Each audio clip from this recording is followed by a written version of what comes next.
নমস্কার বন্ধুরা, আজকের রেসিপি হলো 10 মিনিটের চটজলদি ব্রেকফাস্ট। আমি ইন্দ্রাণী, কুকিং উইথ ইন্দ্রাণী চ্যানেলে আপনাদের সবাইকে স্বাগত। এই রেসিপিটা বানাতে আমাদের লাগবে মাত্র 10 মিনিট। এর জন্য লাগছে আমাদের 4 চামচ ওটস।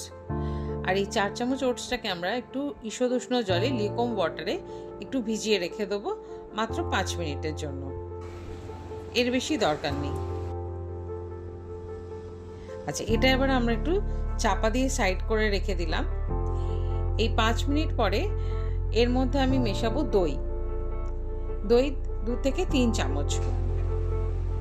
আর এর সঙ্গে দিতে হবে স্বাদ মতন একদম অল্প একটু পিঙ্ক সল্ট বা সাদা নুন যেটা আপনারা ব্যবহার করেন আপনি সেটাই দেবেন, তবে আমি পিঙ্ক সল্ট ব্যবহার করি। আচ্ছা, এবারে আমি একটা তড়কা প্যান গ্যাসে বসিয়ে তড়কা প্যানটা গরম হয়ে গেলে আমি এর মধ্যে দেব ঠিক 1.5 চামচ তেল, এর থেকে বেশি প্রয়োজন নেই।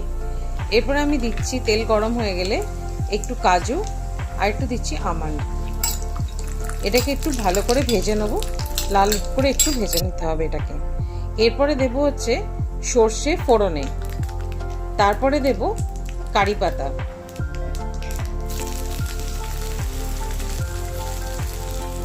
কারি পাতাটা দিয়ে একটু ভালো করে নাড়াচাড়া করে নেওয়ার পরে তারপর আমরা গ্যাসের ফ্লেমটাকে অফ করে দেবো। এরপরে আমি ব্যবহার করছি এর মধ্যে অল্প সামান্য কিশমিশ, কারণ এখানে কোনো চিনি, গুড়, খেজুর এগুলো আমি কিচ্ছু ব্যবহার করব না, শুধু একটু মিষ্টির জন্য ব্যবহার করছি কিশমিশ।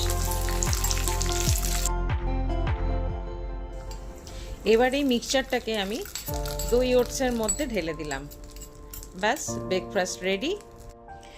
এই ব্রেকফাস্ট রেসিপি বানিয়ে খেয়ে দেখবেন, খুব ভালো লাগবে, হেলদি এবং টেস্টিও। আজকের মতন এখানেই শেষ করলাম, আবার দেখা হবে পরের ভিডিওতে। সুস্থ থাকবেন, ভালো থাকবেন সবাই।